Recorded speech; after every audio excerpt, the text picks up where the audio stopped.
Welcome to the FAA Production Studios and the FAA Safety Team's National Resource Center, located in the Sun and Fun Complex in Lakeland, Florida. Our next presenter comes from a family of pilots, and he started flying in 1963. After college, he joined the Navy and has flown over 247 different aircraft and retired as a captain of a Boeing 747.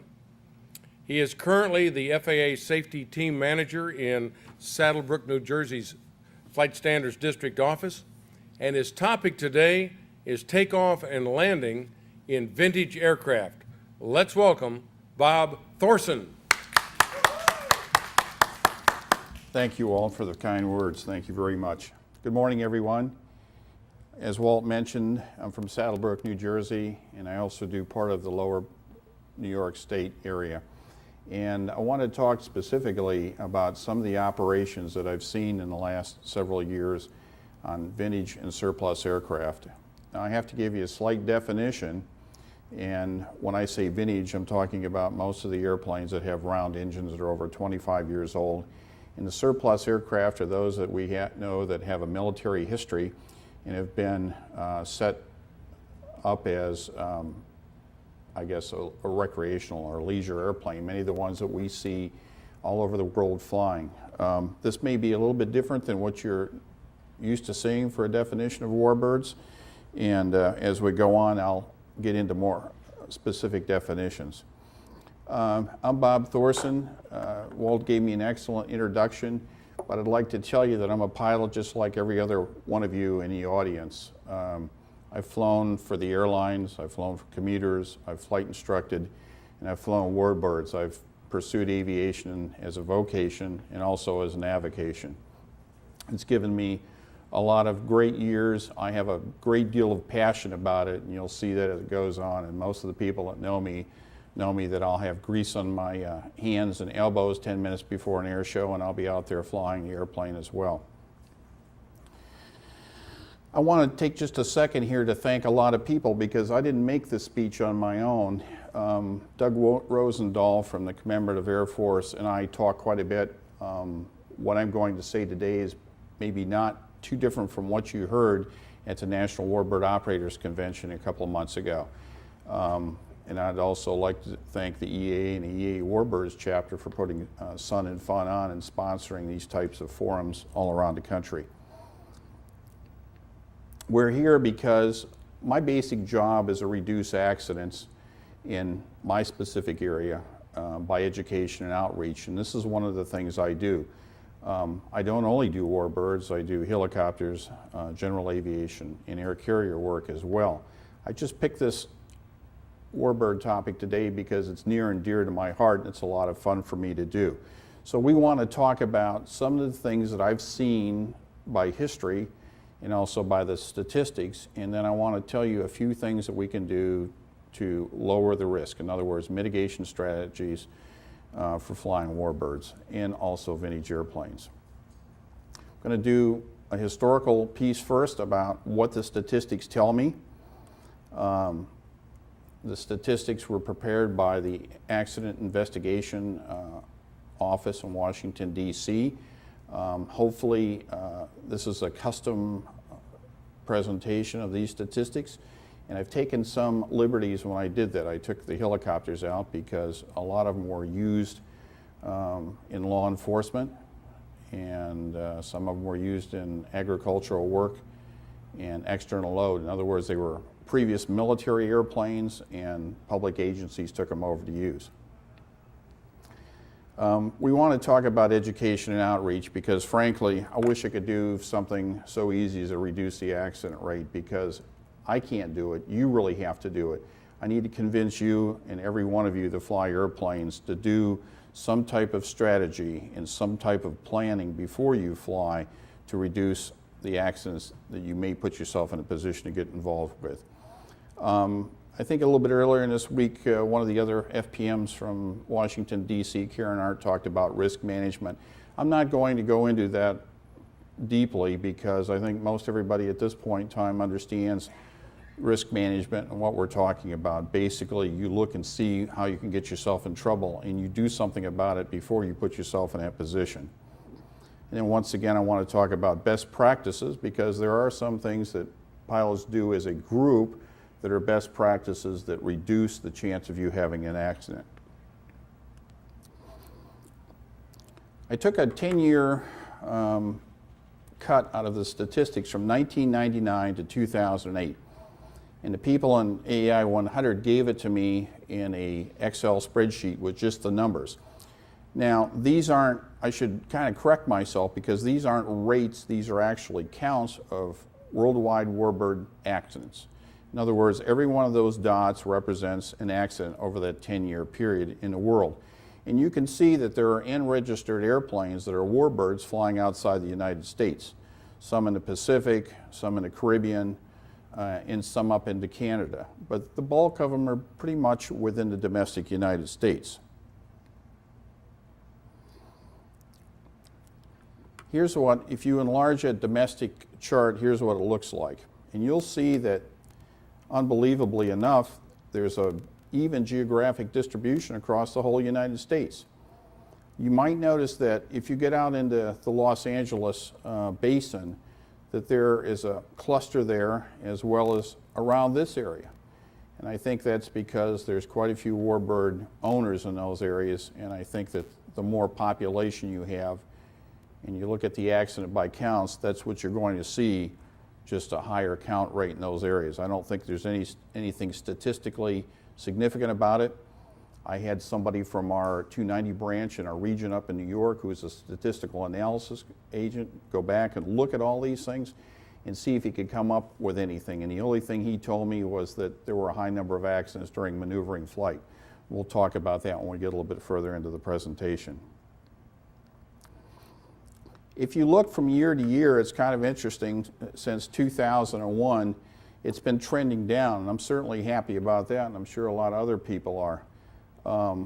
I can tell you that if you look at the general aviation accident statistics, you'll see changes from year to year. If you go back to 1999, you'll see that it's probably the lowest year. So we've had good years like in 2006, and we've had bad years like in 2001. But once again, if you look at the left side of this graph, you'll see that that's 21 or 22 accidents. And out of the total number of flying Warbirds, that's relatively low. 2009, hopefully, because of a lot of the things that are going on, more mentoring programs, more educational programs from clubs and associations, that we'll see a continued decrease. I decided I wanted to look at the types of operation, because every day as a fast team program manager, I go in and look at accidents by types of operation. How many happen in takeoffs, how many happen in landings, how many happen on approach, how many out of circling approaches, how many of them were helicopters, gliders, and the like. And for a Warbird specifically, I don't really see anything much different. You'll see that roughly half of the accidents occur in the landing phase, and a little bit during a takeoff. Maybe 25% of the total are during takeoffs. You'll see that light blue section up to the top of the pie chart that says maneuver. I used a little bit of a different definition. If you go in the regulations, you won't really see a maneuver definition. If you go to the latest null report, you'll see that they consider a maneuver anything down to basically short final and shortly after takeoff. Maneuver for me is anytime the airplane is doing anything not necessarily acrobatic, but outside of the pattern. So Warbirds, you typically have a higher number of aerobatic operations going on, and you typically see people flying 90-degree or 360-degree overhead approaches, and this isn't what you would normally see in a general aviation fleet. So I pulled a maneuver out, and you can see that anything that has to do with low airspeed or close to the ground, which means takeoff, maneuvering, and landing, is pretty much 80% of our problem. Climb, cruise, descent, and the go-arounds, they're relatively small. It's kind of surprising because I would have thought that in a go-around in an airplane with a large engine, you'd see more problems. You know, historically, you've heard the rumor about P-51s on torque rolls, or an A-1 Skyraider doing a torque roll on takeoff or sudden application of power, but we don't see those types of accidents happening. We normally see them happening when the airspeed is low and the closer to the ground that you get. I also cut them out by types of aircraft. Now, I pulled most of the helicopters out, as I told you previously, because they don't apply. A lot of surplus helicopters that came from the Army and the Air Force and the Navy are used in airborne law enforcement, ALE as we call it. For example, several major cities around the country use them in the law enforcement mode. And that's not really what I wanted to talk about. Those folks are in a different breed and category and a type of operation compared to what we normally see. These are strictly propeller and jet-powered airplanes and some helicopters that are involved in doing air shows such as Sun and Fun or the EA Air Venture at Oshkosh. And this is what I see. It's basically propeller airplanes, and we all know that because the bulk of the airplanes from World War II and Korea are what we all know and love, and they're the ones that comprise the largest part of the fleet. But you can see that that turbojet blue area is almost 25% of the total.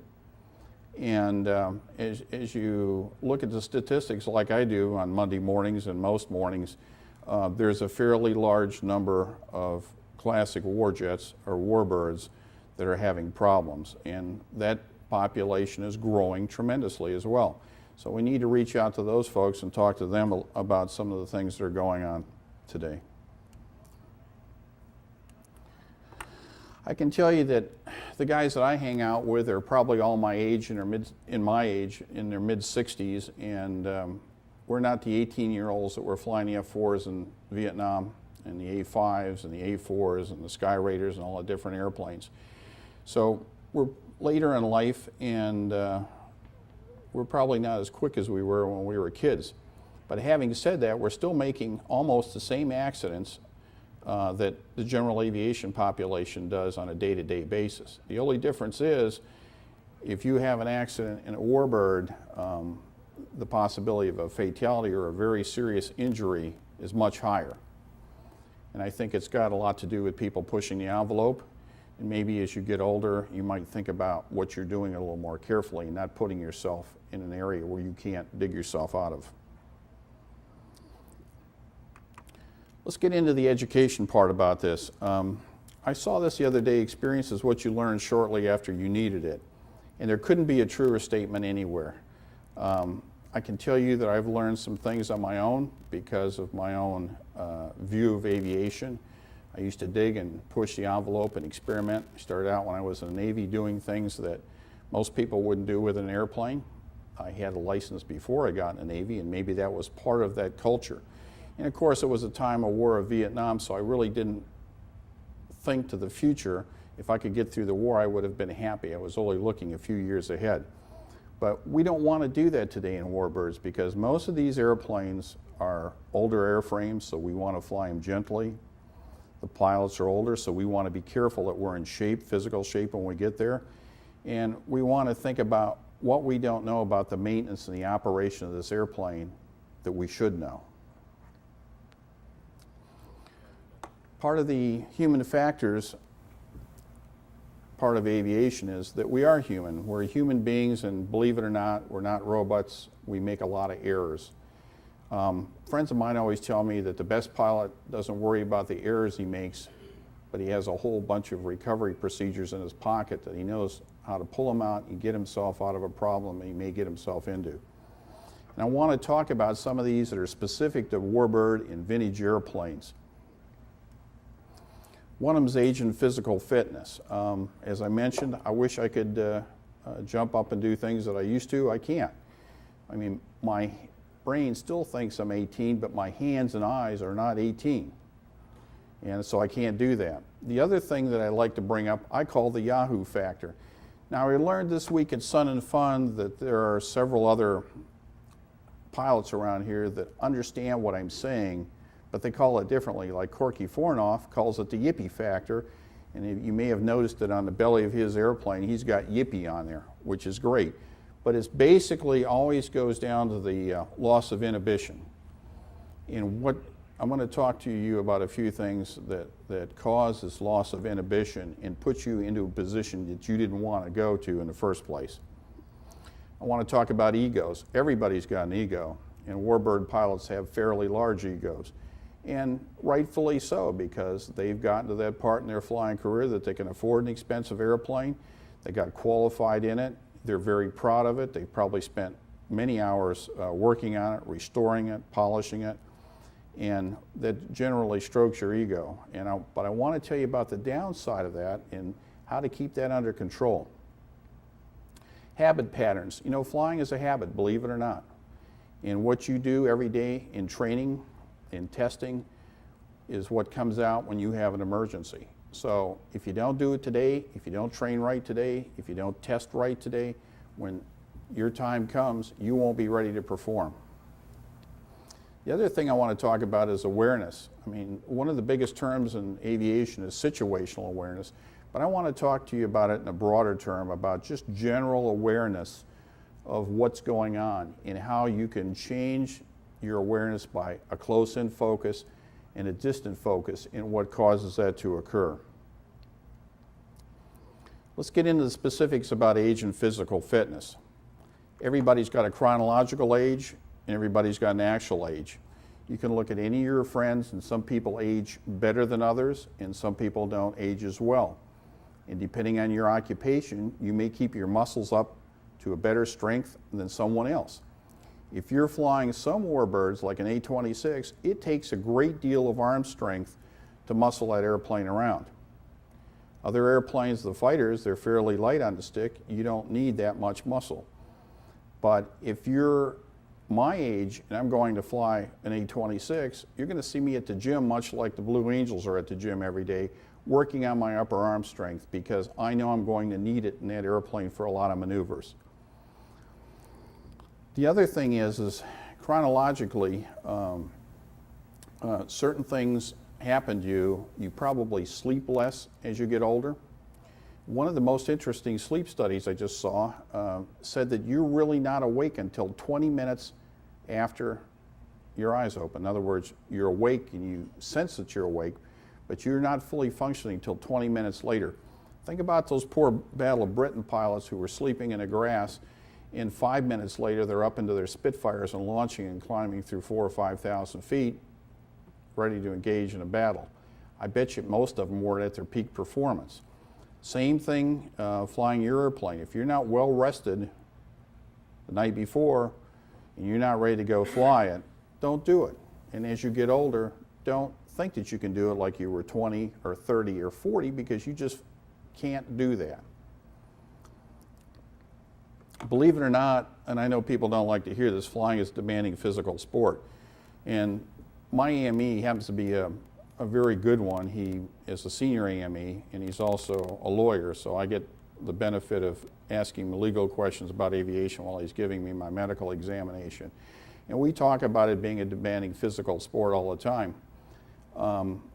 If you think back about World War II or pre-Korea or pre-Vietnam eras, most of the military did calisthenics. And the reason they were doing calisthenics is get the muscle tone up, get the brain pumping more blood, and getting all the physiological parts of you up to speed to fly a military airplane.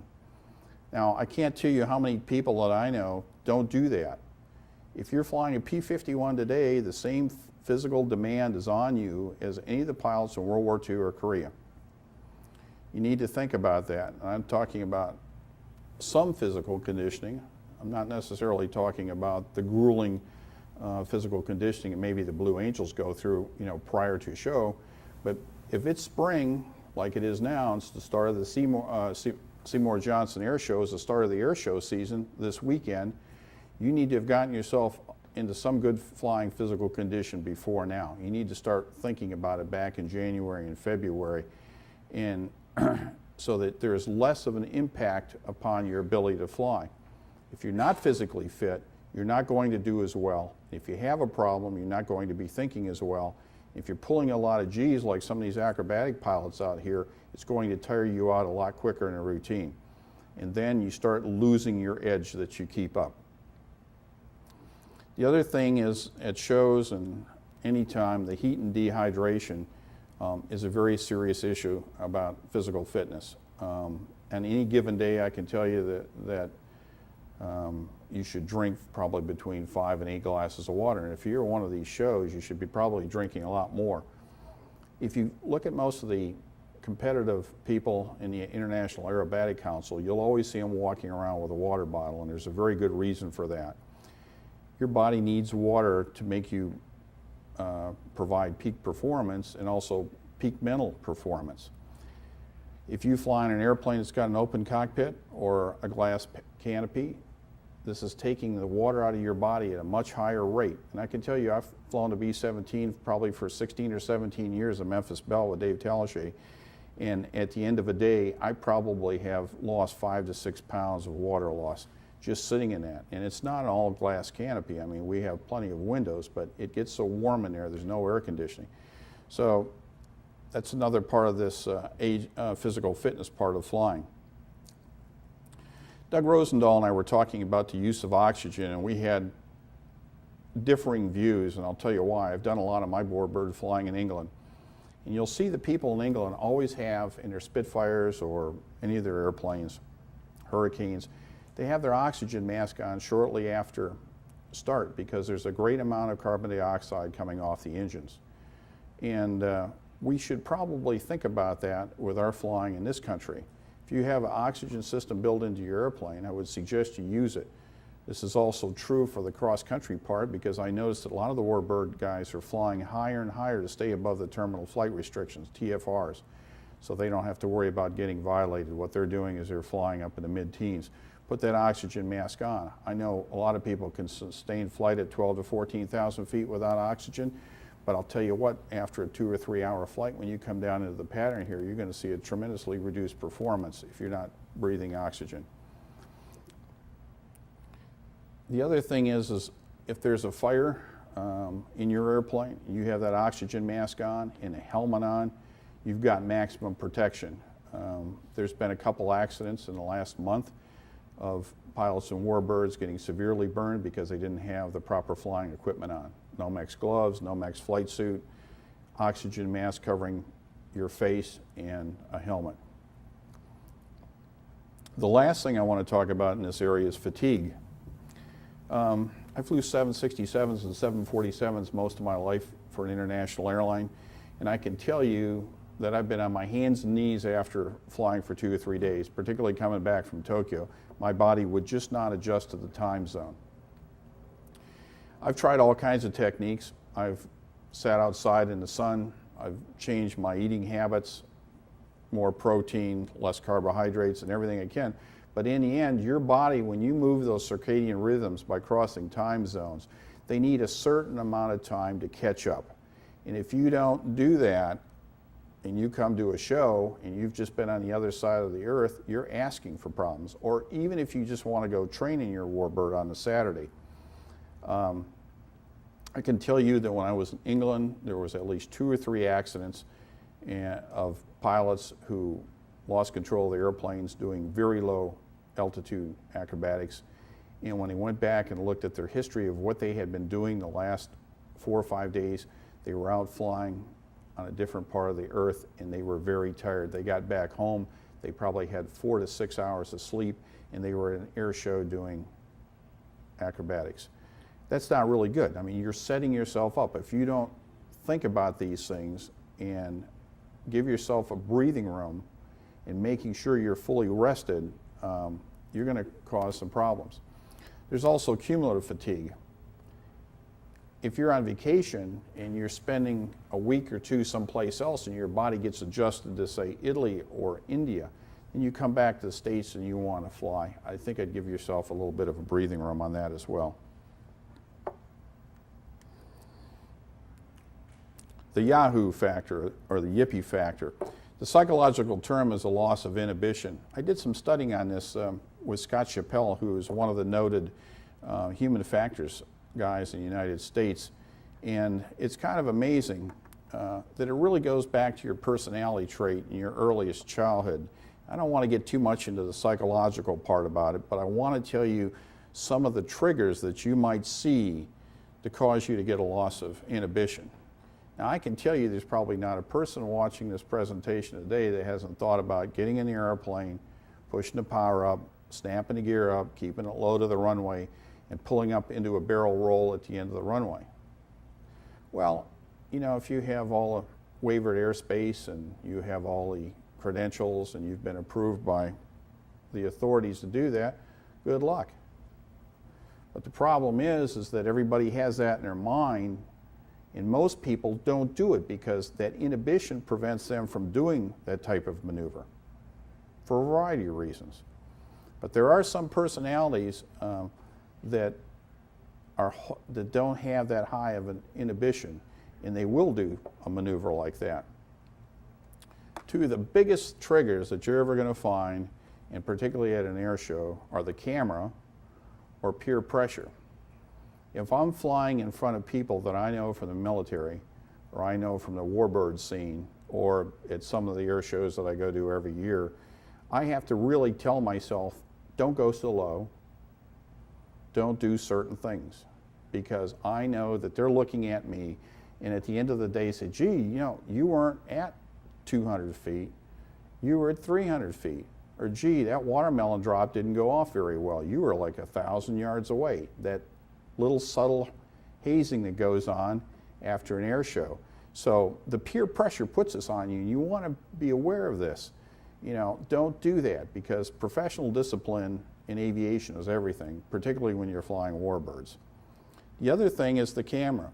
The camera makes people ham it up, makes them do all kinds of crazy things. If they know somebody, even if it's a neighbor at a private strip, taking a picture of you in your Yak 52 doing a couple slow rolls or a high-speed pass, for some reason, with a certain personality, and those two triggers, you end up with the same end result. Be careful about those types of things. Don't let that Yahoo factor get in your way. This is also true of pushing the envelope. Some people have very aggressive flight characteristics. They don't care about going over airspeeds, going beyond airframe limits. They say, well, it's built to 150%. So if I can do a 5G maneuver, why can't I do a 7G maneuver? Well, that's pushing the envelope beyond what the airplane was designed to do. You shouldn't do that. Stay within the parameters of the airplane.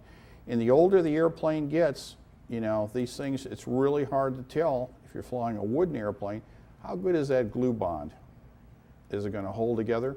How good are all those cables on the wings? How strong are your spars? How much corrosion has occurred in the spar that you're not aware of? That airplane may be not capable of only holding the book limits. If you stay to the book limits, there's a little buffer between what it was designed to do and where you're flying.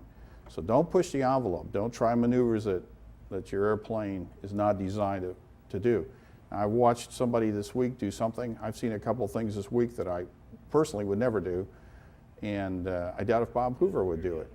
But the guys are very good at what they do, and I'm sure they designed some safety and some mitigating factors into it. But if you're an average Warbird pilot, don't push the envelope.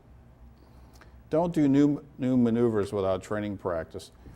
Any good person knows that they'll go to altitude first, 4,000 or 5,000 feet, if you have a new routine or a new maneuver you want to perfect. I've just lost a good friend less than a month ago that didn't have a lot of experience doing acrobatics. And while the final conclusion's not out, everybody that saw it, including his son, pretty much know the end result. And it was a new maneuver, and he had not practiced it at altitude. Had he had a few more 1,000 feet, he might be with us today. So don't do new maneuvers without training practice, without somebody with you that does it regularly, that can train you and walk you through it. One of the things that help our mentors, I can tell you that the EAA Warbirds magazine last month was wonderful.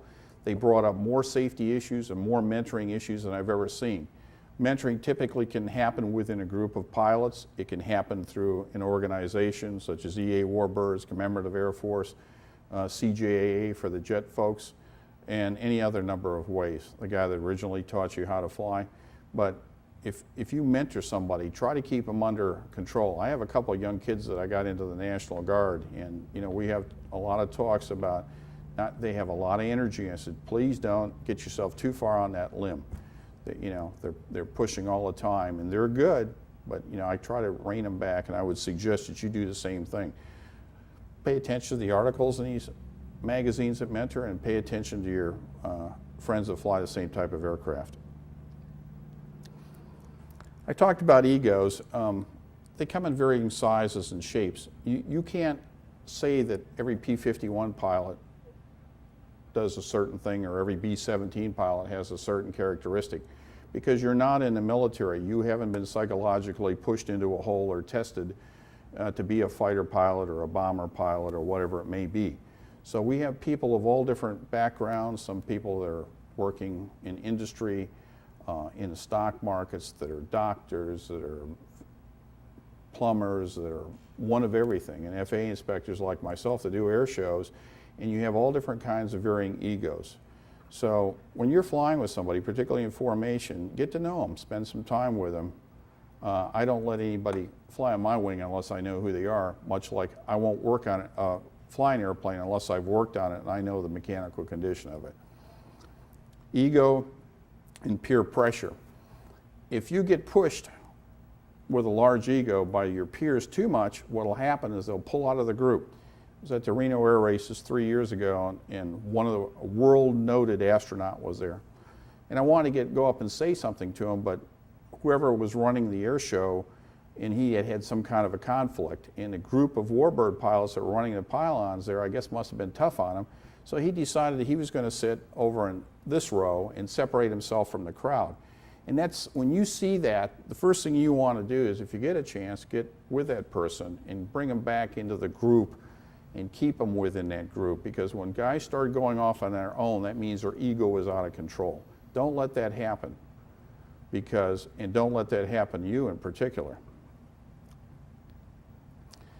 We all lead busy lives today. No matter where you go, somebody's pulling their cell phone out, pulling their computer out, pulling their iPod out, making the kids' ball games on Saturdays, having things to do at work, having things to do at home. If you're going to go fly, give yourself some breathing room. Pick a time that you know that you're going to be up to speed. A lot of people will fly on a Saturday morning. I particularly think that's a good idea because it's the end of the week.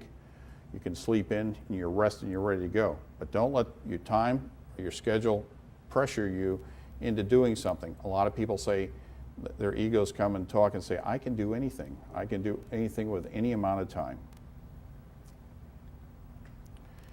One of the things about military trained pilots that I like, and this is my opinion, is that the first thing that they learn is how to keep their egos in check. And it's mostly because the drill sergeant is sitting there threatening you to within an inch of your life. They push you as hard as they can. They don't let you sleep. They physically run you around all kinds of obstacle courses and cross-country courses, and they push you into such a degraded mental and physical state that they want to see if you can still maintain discipline underneath those conditions. Now, if you had to do that today to own a Warbird, I don't think you get too many people buying them, or even surplus airplanes, or vintage airplanes. But you need a little bit of that discipline to keep your ego in check, and I hope you try to think about that before you go fly. Discipline is everything in flying. Another subject is habit patterns. I can tell you that I have a very nice parrot at home, and I train him to do certain things. And he's an animal like any other animal. And we as humans are in some ways exactly the same. If I do the same thing with him every day, he will expect the same thing every day. And he will respond in the same way. And that's true of the human. So before you go fly, if you get into an airplane that's new and you haven't flown much, spend some time in there running through all the switches, running through all the checklists until you're very comfortable in the airplane. Too frequently today, you know, I see guys jump from airplane to airplane to airplane, and don't do that. Well, you're increasing that risk. Let me ask you something. All airplanes that I've ever flown take off and land on the main tanks. I'm assuming everybody would agree with me. Is there any Warbird that anybody can think of that does not take off and land on the main tanks? Well, one that comes to mind to me first is a P-38. And the first time I saw one, I said, that's really strange because I've never seen an airplane take off and land on the aux tanks before. And if you got in that airplane and you reverted to your normal habit pattern, you were new to it, and you didn't reinforce that, and you didn't use the checklist, say, oh, I've landed 100 times, I don't need to pull a checklist out and make sure I've gotten everything completed. You're going to have a problem. The other thing is tailwheel airplanes. All tailwheel aircraft generally raise the tail wheel on takeoffs and do a wheel takeoff. There's very few airplanes that do a three-point, except which one? Well, when I got to the B-17, I thought it was very strange that that airplane, you do a three-point landing and a three-point takeoff. And if you try to do that in the DC-3, I'll guarantee you that you're going to go for a ride. There's few people that can do it. They're that skilled, and they fly the airplane that much. But basically, it's a habit pattern. So when you go from one airplane to another airplane, be careful about your habit patterns and make sure that you're ready to go for the airplane that you're flying. Two other things that I'd like to bring to your attention is some people around the airport will say, I always do this, or I never do that. You should listen to whatever the statements are and find out why that is, because it's a good idea that to listen to these people. They've probably learned from some experience, and I can tell you hangar flying is an excellent way of passing information on. And today that's basically what we're doing here, is we're hangar flying. I'm passing what things that I think are important in flying vintage and Warbird airplanes to you as a group. You don't have to agree with them, and you certainly don't have to adopt them, but I wish you would just listen just a little bit and consider them. I call it habit pattern mitigation. Review the systems for each airplane you fly and make sure you do it regularly. I can tell you that the airlines and 135 operators have the lowest accident statistics because they're forced into doing this. They are forced into systematic checks every 6 months. A lot of times you'll get into somebody else's airplane. I have a friend that lets me fly his N3N, and while it looks like a Stearman, it's considerably different. And when I get in there, I have to remind myself of certain things. It's got a lockable tail wheel. Stearman doesn't have it. It's got 4 ailerons. The Stearman doesn't have 4. It's only got 2. I said, well, gee, this is not a Stearman, although it looks like it. And it feels like it. It's not. If you don't lock that tail wheel on landing, you're going to have a great time. You're going to learn what your feet are for. It's a real experience. So make sure you go around all the cockpit switches and handles and levers and look at them and make sure you know what they're for. It used to be an old military joke that if it's not shiny, don't touch it. I don't think that rule's ever changed, not even today. Make sure you know how your systems work, because I can tell you that in the last year, I've seen a number of gear-up accidents that could have been prevented if a person knew how to get the gear down manually. There was no reason to land with the gear up. Make sure you know how it works. Make sure you know how much usable fuel you have. Don't run your tanks all the way down to the bottom. And practice emergency procedures. I can tell you one of the things that the Navy used to do that I really liked is every time before you went to fly, we'd go over one emergency item. We'd grind it upside down and why you did this and why you didn't do this, and go through it. I would suggest you do the same thing periodically, particularly in the spring, because maybe you haven't flown for 3 or 4 months over the winter months. If you're like me, up where there's a lot of snow, and between the winds and the snow, we haven't gotten out a lot this winter. Make sure you practice your emergency procedures over and over and over again, because if you don't, the second you have a problem, you're going to feel tremendously uncovered. Make sure you know the mechanical status of your aircraft. I mentioned to you before, I do a lot of Warbird flying. I won't fly anybody's airplane unless I've worked on it. That's just my own personal rule. That's what I do to protect me That's my mitigation strategy, my best practice. I do that, and it forces me to know the systems and know the status of the airplane. The last thing I want to talk about in this regard is awareness. Make sure you're fit for flight. Scott Chappell told me a very interesting story when I was down talking to him a couple months ago about he had a car accident. And I said, wow, how'd you do that? He says, I've never had a car accident before. I said, well, what happened? He says, I take the same road every single day to work. And there's a stop sign about a third of the way to work. And I always stop. And I didn't stop this time. And somebody was coming on a cross street. I said, how come you didn't stop? You know, you saw it? He says, you know, I didn't see it. I said, you didn't remember it was there? He said, no, I physically didn't see it. He said, I just had one of the worst arguments I'd ever had with my wife, and I was driving down the road. I didn't see the stop sign, and the tape in my head was going around and round and round over what she said and how I responded, and it had me so upset. He said, I shouldn't have been in the car. And I would suggest that the same thing is even more true in an airplane. If you're not fit for flight, don't go flying. Just because you go to the AME and he lets you have that medical doesn't mean that you can fly at any time. There's a certain amount of that that's self-approving. You have to look at yourself. Are you mentally prepared to fly? Are you physically fit to fly? If you're not, don't go. This is overly focused is what I'm talking about. If you're nervous about getting up and flying in front of a large group of people, it's sort of like the first time you expect that and you get over it. But what you're going to see is that once you can relax in front of a group and put on a demonstration of your airplane, you'll start to see more things on the side. And most of these pilots out here, you'll see them talking to you right in the middle of a snap roll and everything else. They are so accustomed to flying that airplane, and they know their airplane and maneuvers so well, it's second nature. They don't have to think about it. So make sure you're not overly focused if you're out flying or doing any maneuvers, and you'll see what all of a sudden you'll start to see things on the side open up like this, and you'll start to see things happening over here with your wingman or over here on the side of the runway, somebody starting to come up on a taxiway. You start to see more things. Make sure you're relaxed because it helps you tremendously with your awareness. Let's get down to the meat of this, taxi and takeoff operations. Generally, there's a Warbird brief anytime there's wavered airspace or any large air show. Most of the air bosses are excellent. Make sure you take a pencil and paper and write down everything that they say that applies to the air show. Make sure you listen and learn where the divert strips are and all the other things that you need to know. If you can't get into the single runway here, where are you going to go?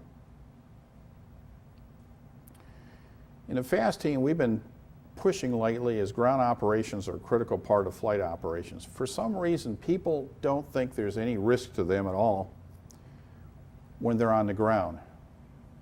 But going back through the statistics, you saw the number of taxi accidents, which is roughly a third to a quarter of the accidents happening taxiing out to the runway or taxiing back in. Sometimes it's because of limited visibility of the airplane. And a steerman you can't see over the nose, or some of the older airplanes, Wacos are like that. F6X, F6Fs, TBMs, all these Grumman-built airplanes are very hard to see over the nose, P-51s. So you see the guys, typically their mitigation strategy is the S-turn. But I don't care what kind of airplane you fly, you need to look at being very careful about taxiing on the ground. Where are your wingtips and where is your prop? And if you're a fairly large airplane like a TBM, is there anybody underneath you that you can't see? Don't taxi too close to anybody in front of you. And be aware of your prop blast behind you, because you are, as a pilot command, responsible for that prop blast or the prop wake. Some of the other mitigation strategies that you want to think about taxiing and taking off are performance calculations.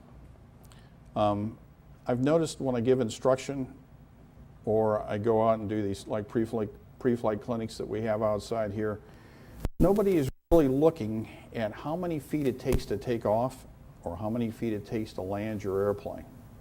I can tell you once again, going to a structured environment like the airlines, they have performance calculations that are done by the dispatch office, and then also the captain looks at them and double checks them. I would suggest you, when you fly your airplane, that you need to sit down and look at what the performance calculations are for your specific operation.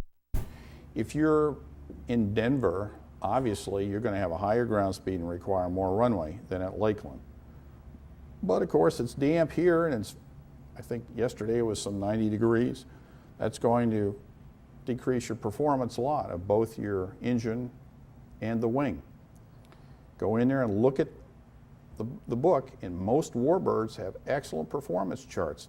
Now, if you don't know how to read those performance charts, call me or go to your local chapter. If it's a T28 group or a T6 group, these guys know how to do it. Go back there and look at those charts. They were developed years ago, and they're very good.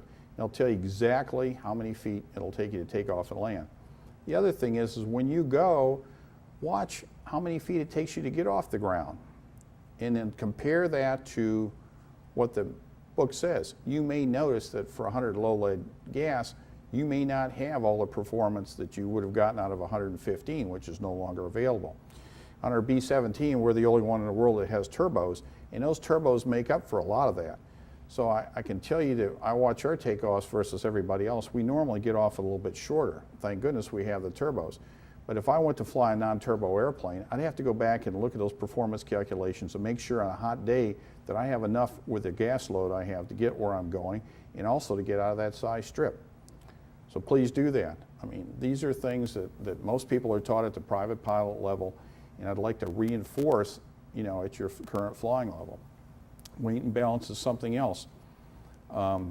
Most people say, well, I didn't put anything in the airplane and I didn't take anything out but the gas, and why should I do weight and balance? Well, that's true, but when that airplane was built, it had a certain weight and balance. And you may have added radios. You might have put an extra oxygen bottle in it. You may have made a modification in the back to put your clothes on for cross country, and because most of these single seat Warbirds have limited space. You know, go back and take a look at what these things do. I can tell you, like a Spitfire, the world's fastest airplane in a dive, Mach 8.7, if that aft fuel tank's got fuel in it and you're doing that, you got a problem because you're going to lose control of it shortly. Just that small 37-gallon tank behind the pilot seat will make that big of a difference. You need to look at the weight and balance of your airplane as the airplane currently sits. Look at what modifications you've made, go back and you can change the original data. There's many companies nowadays that will do it for you. We talked about situational awareness. On the ground in an air show like this, there's a lot of things going on. There's people flying above you in orbits. There's people taxiing a very different type of airplane. There are balloons coming and going, so be aware of what's on the ground. We talked about the S-turns already. And this is a term I want to talk about, progressive taxi. This is basically came down from the military, and I know a lot of people heard it before. If you don't know where you are on the ground or you need help, just stop the airplane, and if it's a towered airport, ask the tower for progressive, and they will tell you left, go 20 more feet, go 100 yards, go to the next light, or whatever it takes to get you around. They'll direct you. The same is true that when you pull into parking spots out here, watch these ground marshalers very carefully. Don't go too fast. And I can tell you that almost every show I've been to in the 17, we're going into a tight spot. We only have about 40 feet to go, and what does the marshaler do? He's right down the center line of the airplane. I can't see him. I stop, and they don't know why I stop, because I can't see you. If an airplane stops, the marshals should understand that the pilot can't see him. So the guys, after a while, they'll get the idea, and they'll come over here so I can see them and they can see me. We have eye contact, and I know what to do next. But follow the marshalers when you're at a tight spot. This is also good on an untowered airport. If you're going someplace, watch the line boys. If you don't know, park in some open area and shut the airplane down there. Don't put yourself in a tight spot without either a marshal or somebody watching your wings or your tail. Be careful when you swing your tail, because many airplanes, the wingtip will clear, but the tail won't. Most of all, taxi slowly. I flew with the same guy who, bless his soul, passed away a couple of years ago, that he never taxied under 40 miles an hour, and everybody knows who it is. And we used to laugh about it, but the truth of the matter is that he was a very good pilot, but he was a World War II pilot. They were taught to crank up and get off the ground as quickly as they can and not to burn the gas and to taxi fast. And he never modified his flying. That's very dangerous. Today, taxi slowly so you know where you are, you can make turns, and you don't get yourself in a compromising position with other aircraft or vehicles on the ground.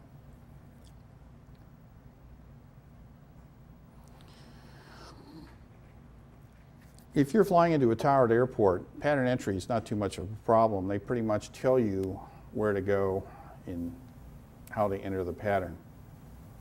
If you're at some place like Sun and Fun or any other air show, the air boss is going to tell you what to do, and they have fixed flight patterns. Air bosses normally control the field, even if there's a tower when there's a waiver in effect.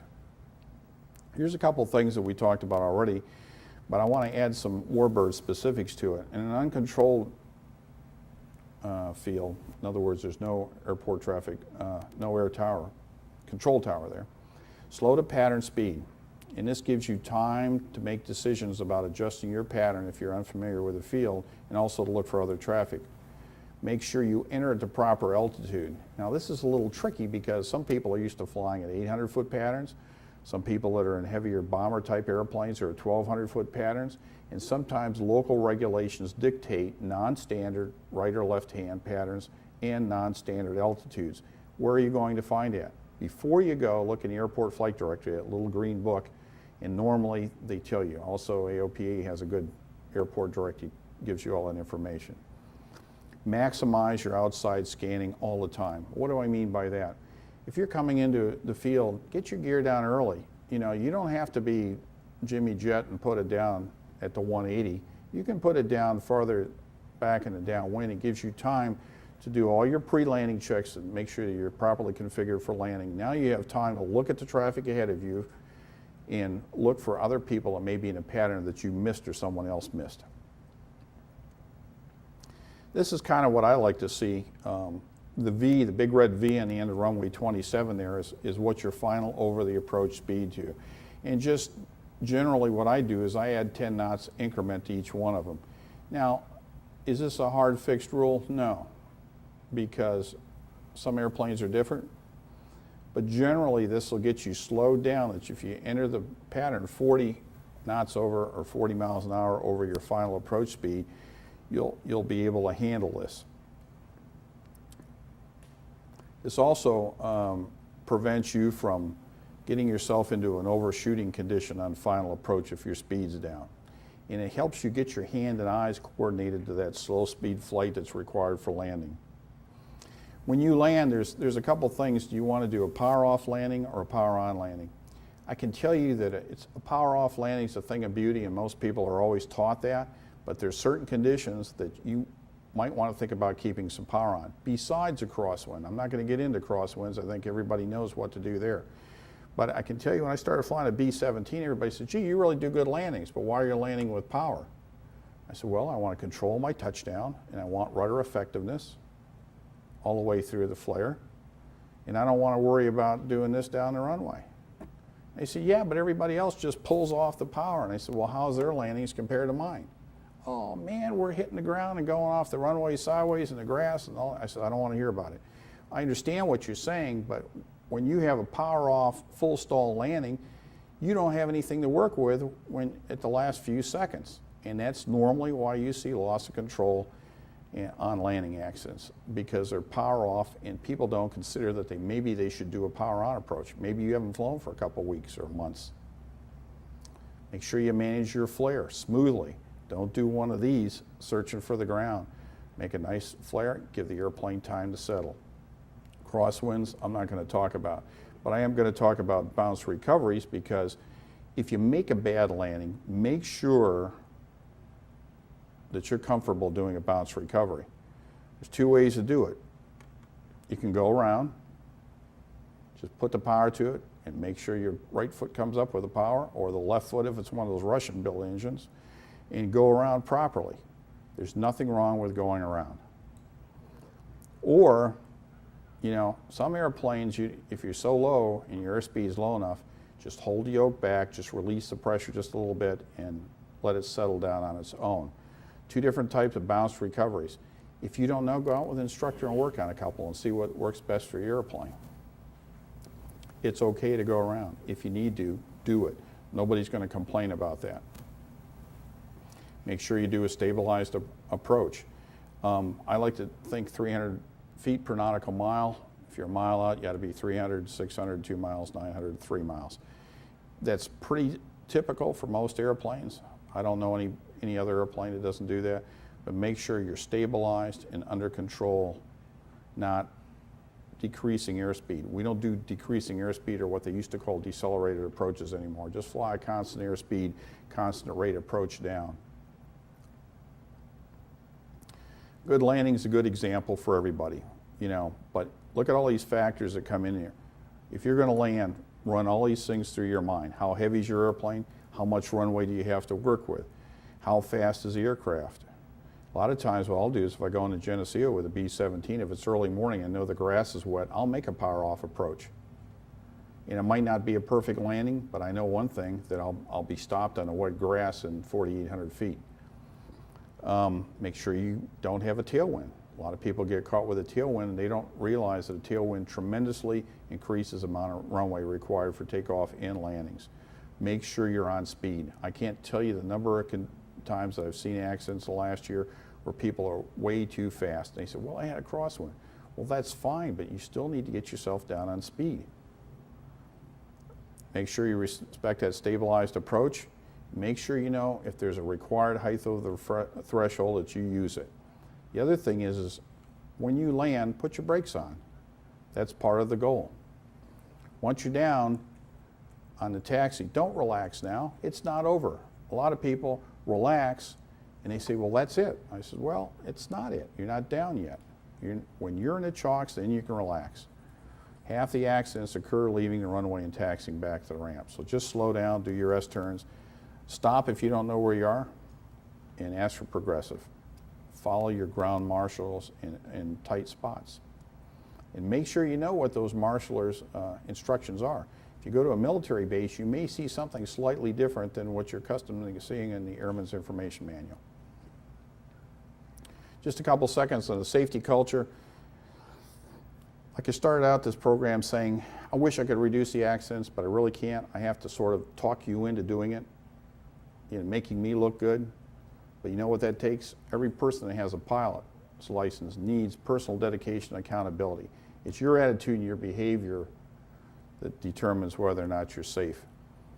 The other thing, if you don't belong to any of these ABC organizations, you need to think about joining them because they do wonderful things to promote safety.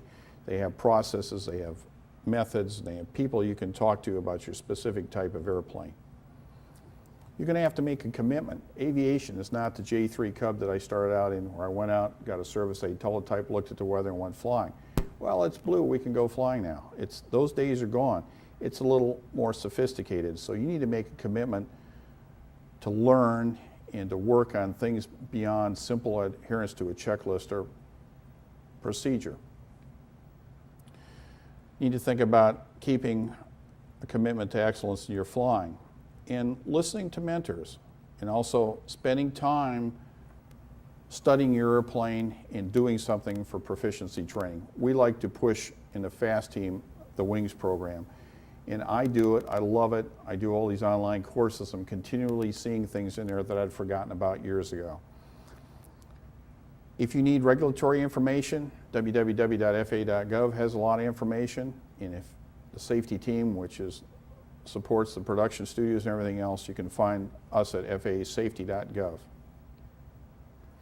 There's two more things that you can find that come out to the public, or safety alert for operators and also information for operators.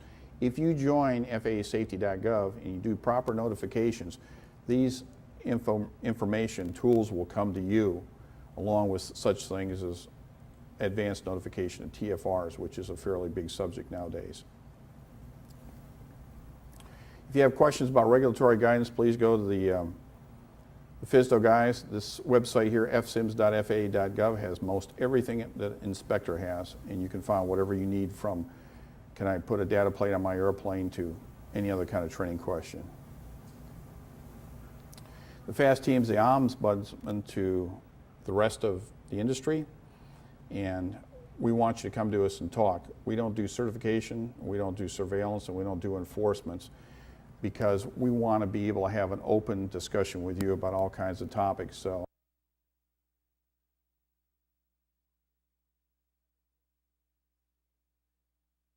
and